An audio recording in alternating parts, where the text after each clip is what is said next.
The plaintiff filed a suit on 18th November 1964 for a declaration his proprietary rights in about 1720 acres of forest land, both measured and unmeasured. The learned single judge substantially decreed the suit. The learned single judge held that the plaintiff's father, who in internal matters had sovereign powers, had bestowed the lands in dispute as a perpetual and unconditional grant on the plaintiff.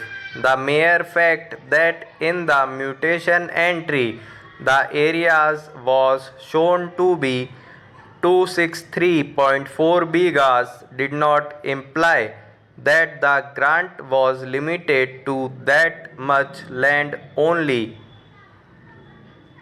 In the state of Busahar, only cultivated land was generally measured and forest lands remained unmeasured, and therefore the area of only revenue yielding cultivated land was mentioned in the mutation entry.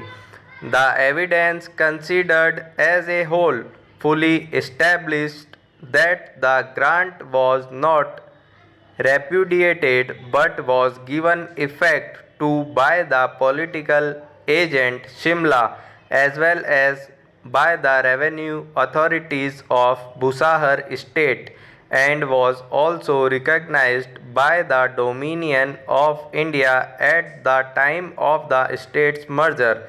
Even assuming that the lands in dispute formed part of forests leased to the government of Punjab, the Raja was not precluded from making the grant, and the grants made in favor of the plaintiff were perfectly legal and valid. After the lease was terminated on 11th April 1949, the Himachal Pradesh administration treated the plaintiff as the owner and permitted him various acts as owner and person in possession. Notifications were issued under Section 4 of the Himachal Pradesh Act 1954 declaring the disputed land as private forest, and the notification issued under Section 29 of the Indian Forest Act 1927 had no application to such lands. Para.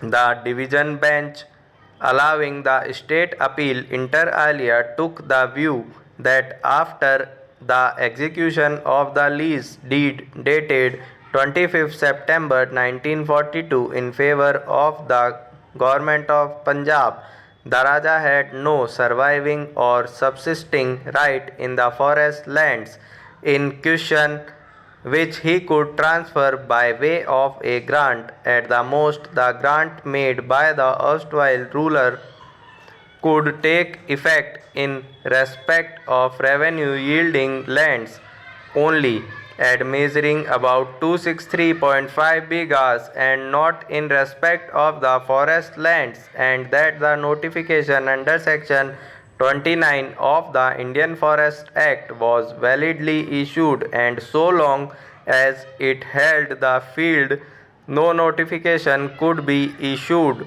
under Section 4 of the Himachal Pradesh Private Forest Act 1954. Stop.